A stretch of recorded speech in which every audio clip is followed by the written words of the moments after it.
The massive space station called Nexus hung in the dark between three suns. Ships from across the galaxy docked at its metal arms like insects on a flower. Inside the station's heart, the most powerful beings in the galaxy sat around a glowing table. The Galactic Council met every 3 months. Today, they had one job: decide if humans could join their club. Ambassador Kether looked at the blue hologram floating above the table. Earth spun slowly, showing its oceans and green lands. His crystal body sparkled as he spoke in a voice like breaking glass. "So these humans want to join us?" He laughed, a sound like wind chimes in a storm. "Look at their world. They still burn fuel to fly their little ships. We stopped doing that 1,000 years ago." The other council members nodded. General Vexcorn's red skin grew darker as he got angry. His people, the Krillians, were the greatest warriors in the galaxy. They had conquered 50 worlds. "I have seen their military," Vexcorn growled. "They shoot metal bullets at each other." "Metal bullets? My soldiers use plasma that burns hotter than a sun. Their armor is made of steel.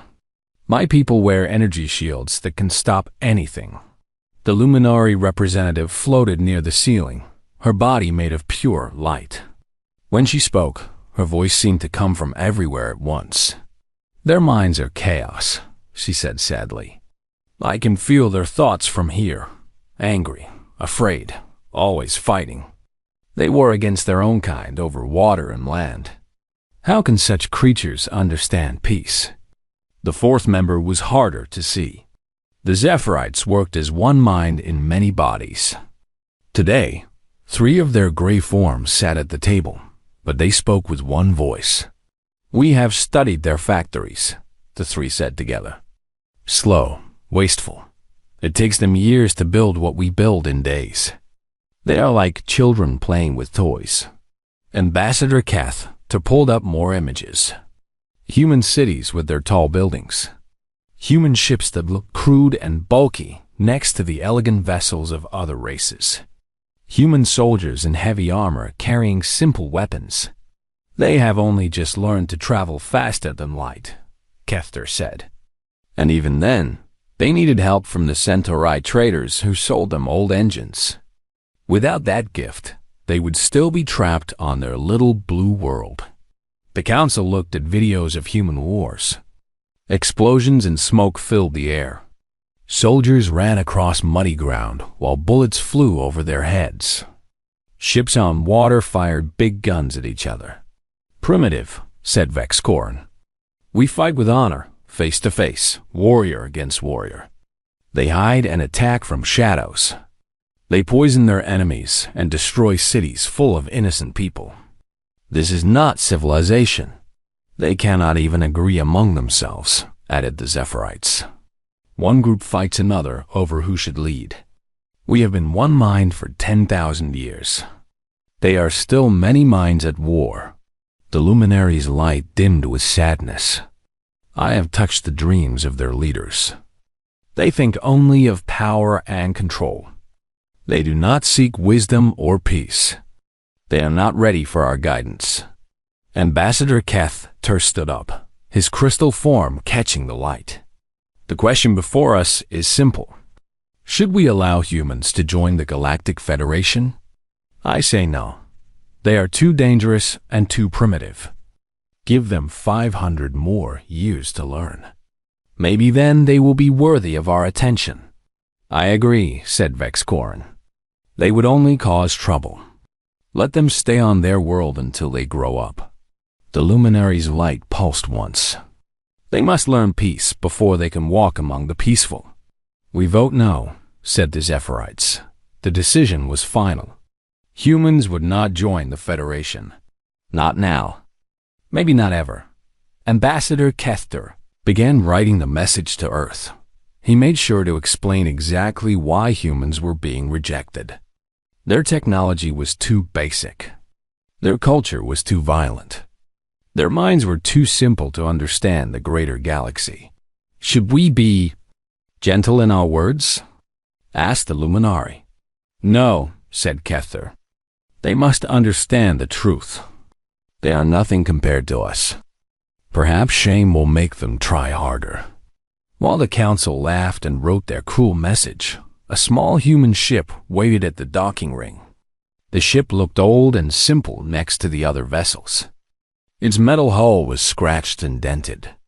It had no beautiful curves or shining lights. Inside the ship, Director Sarah Chung sat at a plain metal desk. She wore a simple blue uniform with no decorations. Her black hair was pulled back, and her dark eyes were calm. She looked like just another human diplomat. Nothing special, nothing dangerous. The message arrived on her computer screen. She read it slowly, her face showing nothing.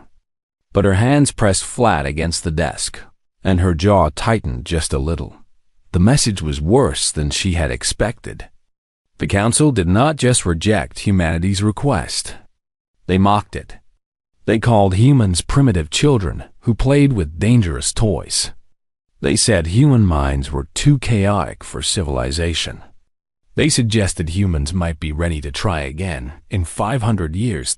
Maybe. Director Chun saved the message and sent a copy back to Earth. Then she sat back in her chair and looked out her ship's small window at the great station. Ships came and went, carrying the important people of the galaxy to their important business. None of them paid attention to one small human ship. That was exactly what Director Chun had hoped for. She pressed a button on her desk. "Navigation, prepare for departure. We're going home." "Yes, ma'am." "Any particular route you want us to take?" Chun smiled for the first time in hours. It was not a nice smile. "The long way. I want to see a few more systems before we report back to Admiral Torres." "Understood, ma'am." As her ship left the station, Director Chun began writing her own report. But hers would be very different from the Council's message. She would tell Earth's leaders about the Council's arrogance, about how they thought humans were weak and stupid, about how they had no idea what was really waiting for them in the dark spaces between the stars. The Council thought they knew everything about humans.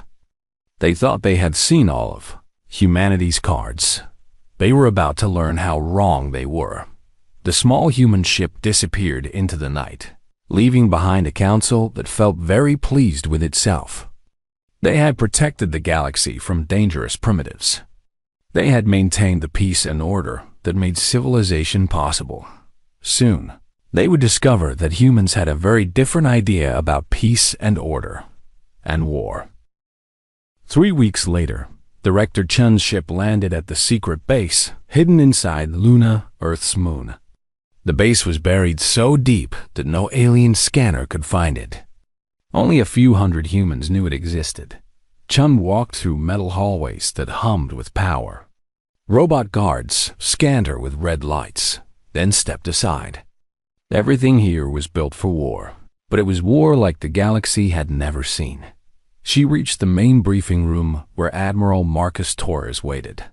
He was a big man with gray hair and scars on his face from old battles. Around the table sat the most important military leaders on Earth. "Let me guess," Admiral Torres said as Chun sat down. "They said no. Worse than that." Chun put the Council's message on the big screen. "They think we're a joke." The room went quiet as the leaders read the alien words. Dr. Elena Vasquez, the head of Earth's secret weapons program, laughed without humor. "Primitive children playing with dangerous toys? They have no idea what toys we've been building." Admiral Torres stood up. "Ladies and gentlemen, I think it's time to show them what Earth's children have learned to do." The lights dimmed. New images appeared on the screen. Images that would make the Galactic Council wet themselves with fear if they could see them. "For 50 years, we've let the galaxy think we're weak," Torres said. "We showed them our old rockets and simple ships.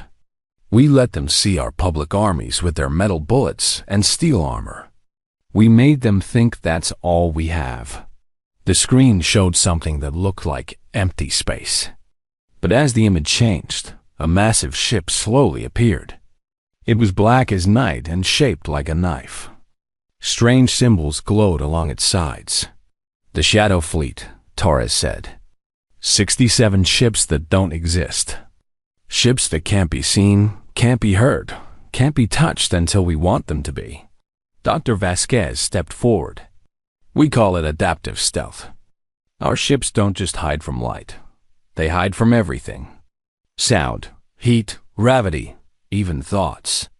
When a shadow ship is hidden, it might as well be in another dimension." More images appeared. Ships that seemed to bend space around them. Weapons that looked like they belonged in a nightmare. Soldiers in armor that moved like liquid metal. "How is this possible?" asked General Kim, Earth's top army commander. "The aliens have been spacefaring for thousands of years. How can we be ahead of them?" Torres smiled like a wolf. "Because they've been peaceful for thousands of years. They forgot what real war looks like. They think combat is about honor and fair fights and showing off your strength. Humans never forgot," added Dr. Vasquez. "Every day of our history, we fought someone who was just as smart as us, just as creative as us. We learned to think like our enemies because our enemies were us." The screen showed new weapons. Guns that fired bullets made of compressed gravity. Cannons that could make enemy ships forget they were ships. Bombs that turned solid matter into something like angry soup. "The quantum tunneling drives," Dr. Vasquez explained, "let our ships move instantly from one spot to another. No energy signature. No warning. 1 second, there's empty space. The next second, there's a human warship right behind you. But the real advantage," Torres said, "is up here." He tapped his temple. "Human minds. We think differently than them. They evolved on safe worlds where working together meant living. We evolved fighting each other. We know every dirty trick, every sneaky plan, every way to hurt someone who doesn't expect it." The briefing continued for hours. Earth's leaders learned about weapons that could rewrite the laws of physics. Ships that existed in several dimensions at once. Soldiers whose armor made them faster and stronger than any alien warrior. "How many people know about this?" asked General Kim. "About 300 humans total," Torres said. "Everyone who works on these projects thinks they're working on just one small part. Only the people in this room know the full truth." "And the aliens?" "The aliens know nothing. They think we're still shooting metal bullets at each other. They have no idea we've been watching them, studying them, learning their weaknesses for decades." Director Chun spoke for the first time since the briefing began. "The Council didn't just reject us. They insulted us. They think we're animals that aren't worth their time." "Well," said Admiral Torres, "I think it's time to teach them some respect." On the screen appeared a star map of the local galaxy. Little lights showed where different alien races had their worlds and fleets. Red dots marked the biggest threats. Blue dots showed races that might be friendly to humans. "The Krillians think they're the best warriors in the galaxy," Torres said, pointing to a cluster of red dots. "They've conquered dozens of worlds. Their fleets patrol space like they own it. Maybe it's time someone reminded them that they don't." "What did you have in mind?" asked Dr. Vasquez. "Patience," Torres said. "We wait for the right moment. When the Krillians do something that makes the galaxy angry, we step in. We help the good guys. We show everyone what human toys can really do. And if they don't give us a reason?" Torres smiled again, and it wasn't a nice smile. "Oh, they will. Bullies always do. And when they do, they're going to get a lesson they'll never forget." The meeting went on past midnight. Plans were made. Orders were given. Messages were sent to secret bases around Earth's solar system. The Shadow Fleet began preparing for something the galaxy had never seen. 3 days later, alien spies on Earth sent their reports back to their governments. The humans seemed sad about their rejection, but peaceful. Their leaders made speeches about trying harder and learning from their mistakes. Their military conducted normal training exercises with normal weapons. The spies saw nothing unusual because there was nothing unusual to see. The real preparations happened in places that didn't exist, by people who were never there, using technologies that the galaxy didn't know were possible. In the deepest part of Luna Base, Admiral Torres stood in front of a window that looked out at the stars. Somewhere out there, the Galactic Council was feeling very proud of itself for keeping dangerous humans away from civilized space. "Enjoy it while you can," he said to the darkness. "Soon you're going to learn what dangerous really means." Behind him, the Shadow Fleet waited in perfect silence. Invisible ships crewed by invisible soldiers, ready to show the galaxy that humans were done asking for permission. They were ready to take what they deserved, and the galaxy would never see them coming. 6 months after the Council rejected humanity, Battle Commander Zichthul stood on the bridge of his flagship and smiled. Today would be a good day for the Krillian Empire. Today, they would add 3 more worlds to their collection. The Kepler 442 system stretched out before his fleet like a gift waiting to be unwrapped. 3 planets full of peaceful Eldorians who thought their membership in the Galactic Federation would protect them. How wrong they were. "Battle report," Zichthul ordered. His red skin was darker than usual, a sign of excitement among his people. 12 heavy cruisers ready for combat, sir," reported his weapons officer. 43 assault ships loaded with troops. "The enemy has..." "Nothing, sir. Just civilian ships and mining equipment." Zichthul laughed. The Eldorians were a gentle race who spent their time growing food and making art. They had no weapons worth mentioning. No military ships. No way to fight back against the might of Krillia. "Any word from the Federation Council?"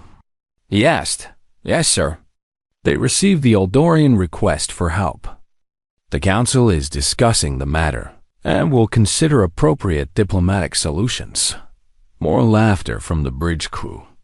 Everyone knew what that meant. By the time the Council finished talking, the Eldorians would be slaves or dead. The 3 Eldorian worlds were beautiful. Kepler 442b was covered in vast farms that fed half the local sector. Kepler 442c had mines full of rare metals that made the best spaceship engines. Kepler 442d was home to universities where alien children learned art and science. All of it would belong to the Krillian Empire by tomorrow.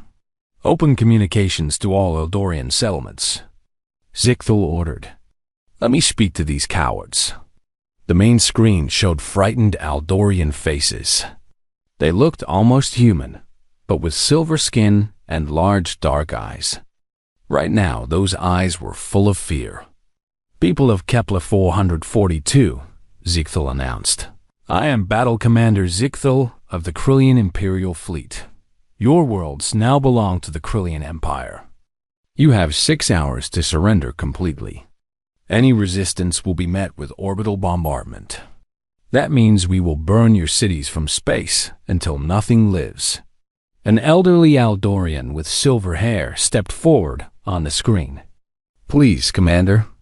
We are peaceful people. We have done nothing wrong.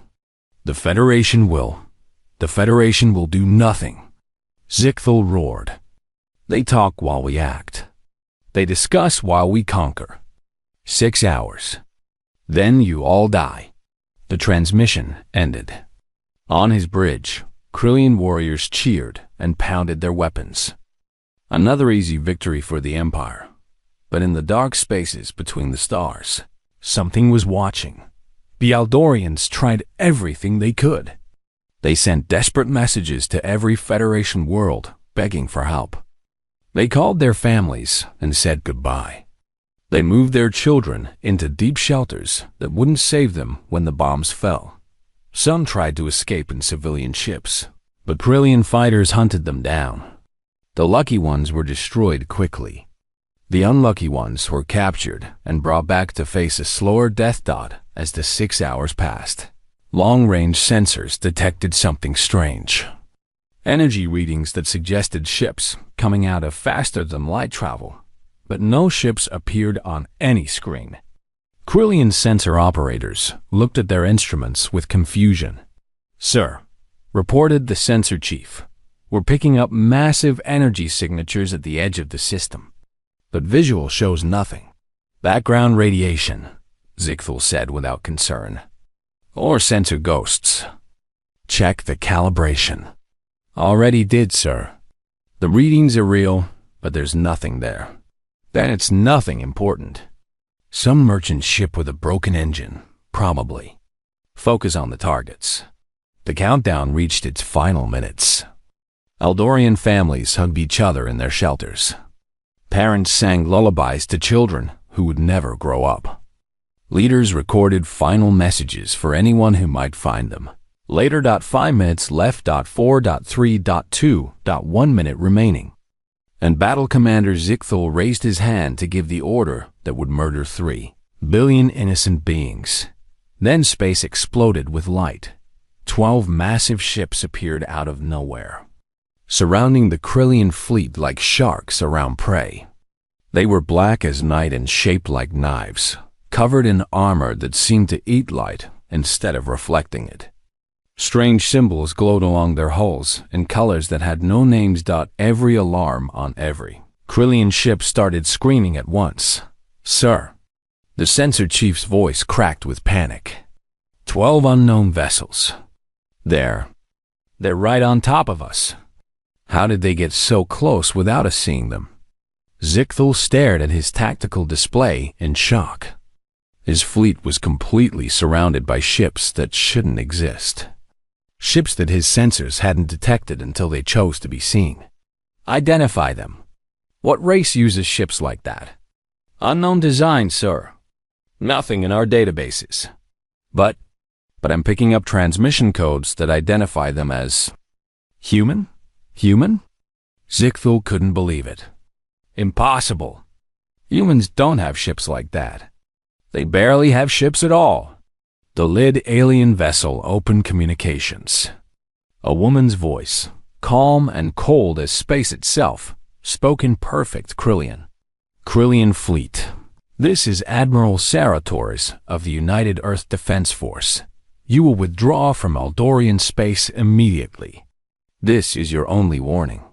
The bridge fell silent except for the alarms. Human ships. Human voices. But humans were primitive. They fought with metal bullets and chemical rockets. How could they have ships that appeared from nowhere? Zichthel's shock turned to rage. How dare these upstart humans threaten him? How dare they interfere with the Krillian Empire? He was a battle commander with 50 victories to his name. These primitive apes thought they could scare him? "Human ship," he snarled into his communicator. "You have made a terrible mistake. You face the might of the Krillian Empire. We have conquered 50 worlds while your people were still crawling in mud. Your little parlor tricks don't impress us." Admiral Tar's reply was ice cold. "Commander, you have 30 seconds to begin your withdrawal. I suggest you don't waste them." "Withdraw?" Zichthel laughed loud enough for his whole bridge to hear. "From humans? We will crush you like the insects you are. Then we'll visit your little blue world and show you what happens to those who challenge Krillia." "Weapons ready, sir," called his weapons officer. "Fire everything. Show these primitives the power of a real military." Plasma beams and quantum torpedoes erupted from the Krillian fleet. Enough firepower to destroy a moon-painted space with deadly light. All aimed at the strange black ships. The weapons passed through empty space, where the human ships had been a moment before. Zichthel blinked. His entire fleet had just fired at close range with perfect targeting. Nothing could have dodged that attack. Nothing could have survived it. But the human ships were simply gone. "Where are they?" He screamed. "Where did they go?" "Sir, they're everywhere." all around us. They're moving faster than our computers can track. The black ships had scattered throughout the battle zone using some kind of technology that let them jump instantly from place to place. Before the Krillian weapons had even finished firing, the humans were already responding. But their return fire wasn't anything the galaxy had ever seen before. The human weapons were unlike anything in the galaxy's memory. Instead of plasma beams or energy bolts, they fired something that looked like twisted starlight. The beams struck Krillian ships, and reality itself seemed to break around the impact points. Zichthal watched in horror as his flagship's shields simply stopped existing. Not destroyed or overloaded, they just weren't there anymore, as if the universe had forgotten they had ever been created. His armor plating turned soft like clay, then reformed into strange shapes that hurt to look at. "What's happening to my ship?" He screamed at his engineers. "Sir, the humans are using some kind of reality distortion weapon. Our shields can't stop something that changes the laws of physics." All around the fleet, Krillian vessels found their weapons offline, their engines dead, their hulls intact but powerless. The humans weren't trying to destroy them. They were neutralizing them with surgical precision that seemed impossible. One Krillian heavy cruiser tried to ram the nearest human ship. Its captain thought that if energy weapons couldn't hurt the enemy, maybe raw mass could. The cruiser accelerated to attack speed and struck the black vessel head-on. The human ship didn't even slow down. The Krillian cruiser passed right through it like hitting a hologram, then found itself spinning helplessly as its engines turned themselves inside out. "How are they doing this?" Zichthal demanded. "Ships can't become ghosts. Matter can't pass through matter." "Sir," his science officer said in a shaking voice, "I think they're using quantum tunneling on a massive scale. Their ships exist in multiple dimensions at once. They can choose which dimension they want to interact with." "That's impossible." "The energy requirements alone. Sir, look at their power readings. Each of those ships is generating more energy than our entire fleet. And they're doing it without any heat signature. Their technology is beyond anything we understand." Battle Commander Zichthal had fought in 30 major space battles. He had seen every known weapon, every defensive system, every tactical trick in the galaxy's arsenal. None of it had prepared him for this. The human ships moved like living things, flowing through space in patterns that made no sense. They appeared behind Krillian vessels without warning, fired their impossible weapons, then vanished before return fire could reach them. In less than 2 minutes, Zichthal's mighty fleet was completely helpless. "Damage report," he ordered weakly. "No casualties, sir. No hull breaches. No destroyed systems. But nothing works. Weapons offline. Engines offline. Communications barely functional. It's like they knew exactly how to break us without killing anyone." That last part sent ice through Zichthal's blood. The humans hadn't been fighting for their lives or striking back in desperation. They had been conducting a lesson. They knew his ships so well that they could disable them piece by piece, system by system, without causing a single death. The lead human ship reappeared directly in front of his bridge. This close, Zichthal could see details that made his skin crawl. The black armor wasn't solid metal. It moved and shifted like a living thing. Symbols along the hull glowed with light that seemed to come from somewhere else entirely. Admiral Torres' voice cut through the silence like a knife.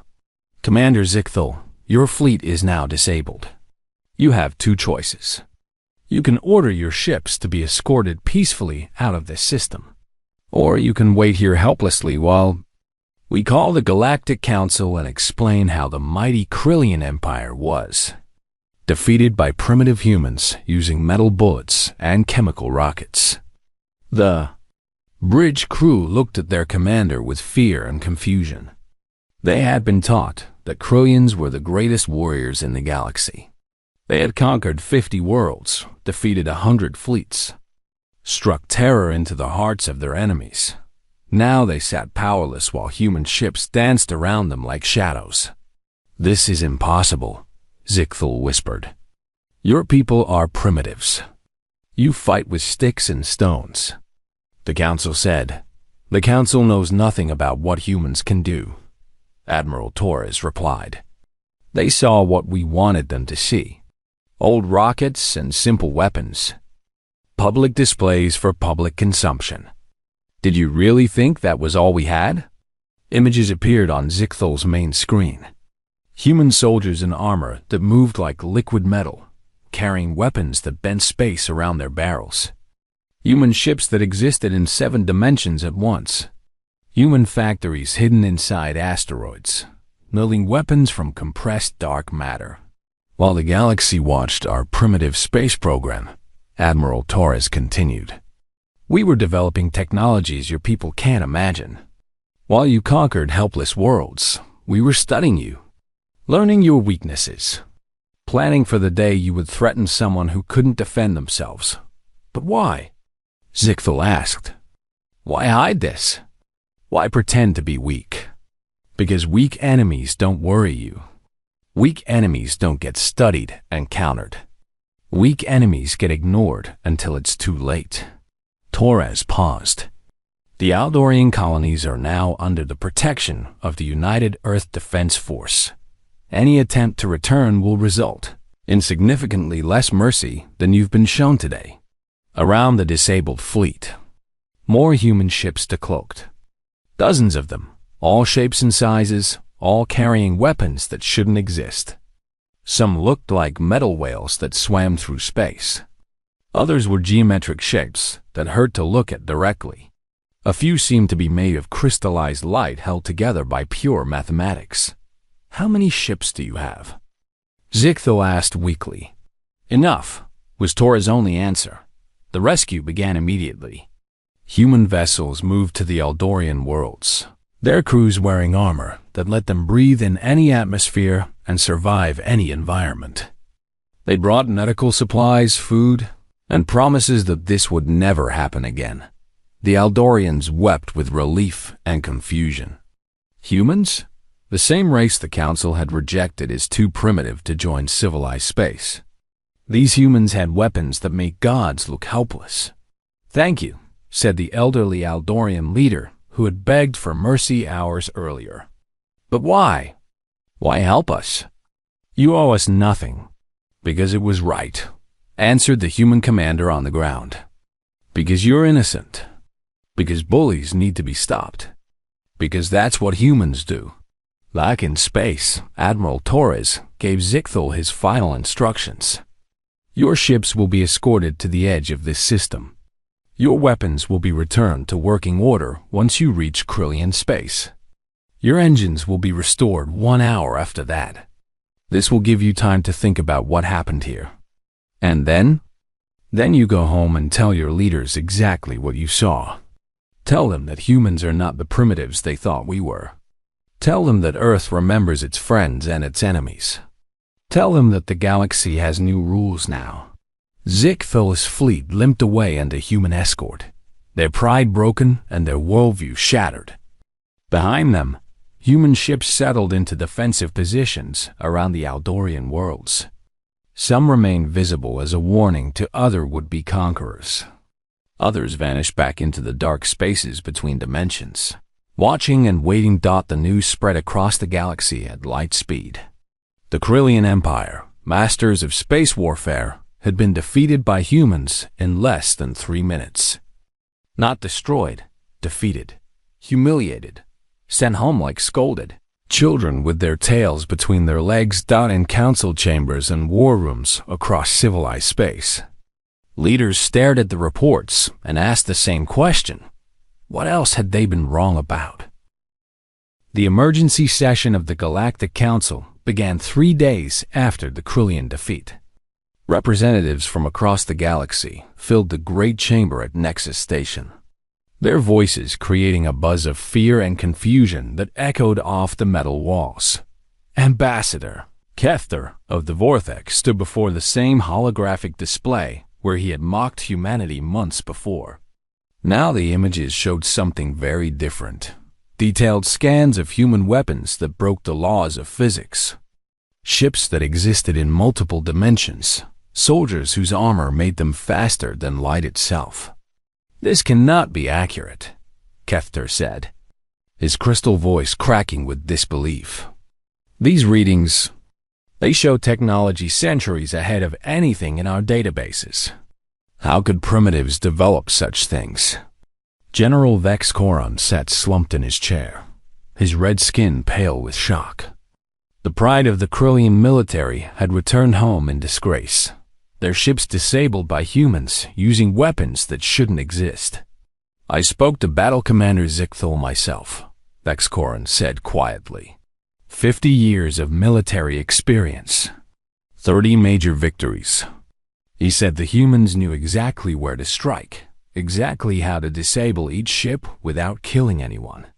They had studied our technology, our tactics, our weaknesses. They planned that engagement before the first shot was fired. The Luminari representative floated near the ceiling, her light dim with worry. I reached out with my mind during the battle, trying to sense the human thoughts. What I found... She paused, her glow flickering. "They don't think like us. Their minds work like predators, not just any predators, but ones that hunt other predators." Every human consciousness I touched was calm, focused, thinking 10 steps ahead of us. The 3 Zephyrite forms at the table spoke in perfect unison, their shared voice heavy with dread. "We have analyzed the tactical data. The human attack was not desperate or improvised. It was a demonstration. They used perhaps 5% of their actual capability. The rest of their fleet remained hidden, watching, ready to respond if we had sent reinforcements." Around the chamber, other representatives whispered among themselves. The Tory bird people ruffled their feathers nervously. The crystalline Nexari dimmed their internal lights in fear.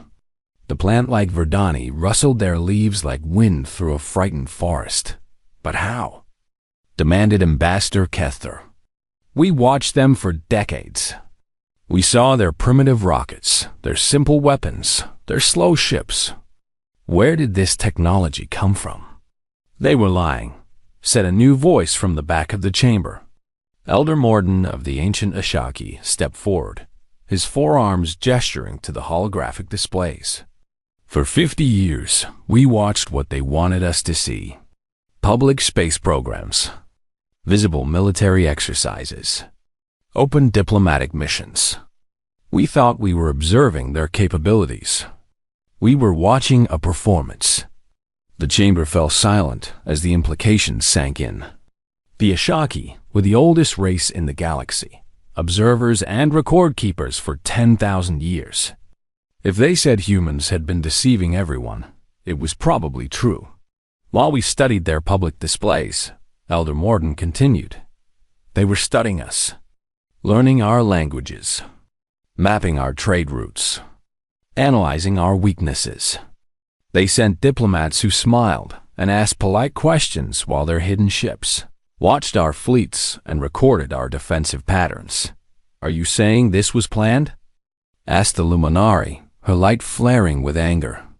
"That they deliberately made us reject their membership application?" "I'm saying they expected it," Morden replied. "They knew we would see them as primitives, because that's what they wanted us to see.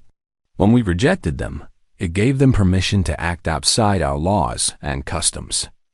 Now they can protect whoever they choose and punish whoever they wish, and we can't claim they broke any agreements." Ambassador Kethter's crystal form blazed with indignation. "This is outrageous. They deceived the entire galaxy. They made us look like fools." "No," said Elder Morden sadly. "We made ourselves look like fools. We judged them by our own standards, never considering that their standards might be different. We assumed that what we could see was all there was to see. We forgot the first rule of survival. Never underestimate a species that survived by fighting itself. On the main screen, new reports were coming in from across the galaxy. Human ships had appeared at a dozen different systems, all places where strong races had been bullying weak ones. Pirates found their fleets disabled by weapons that turned their ships into harmless sculptures. Slavers discovered their holding facilities mysteriously unlocked. Their prisoners free and their guards unconscious. The pattern was clear. Humans were enforcing their own version of galactic law, and they had the power to make it stick. What do they want from us? Asked General Vex single quotes KORUN. As if summoned by his question, the chamber's main doors opened. Director Sarah Chen walked in, followed by two human guards in armor that seemed to be made of liquid starlight. She looked exactly the same as she had months ago. Simple blue uniform. Calm expression. Nothing threatening about her appearance. But now everyone in the chamber knew what humanity was really capable of. Chen took her place at the speaker's podium and looked around the room with those same dark eyes that had watched the council reject her people. When she spoke, her voice was calm and professional. Honored representatives, Earth would like to resubmit our application for Federation membership. The silence was complete except for the hum of the station's life support systems.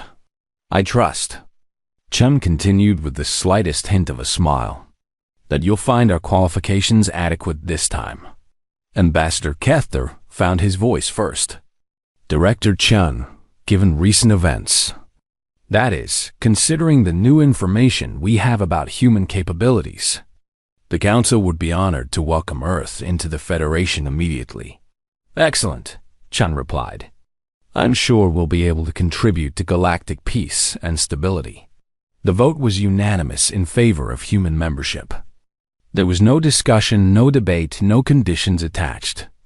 Everyone present understood that this wasn't really a request anymore. It was a notification.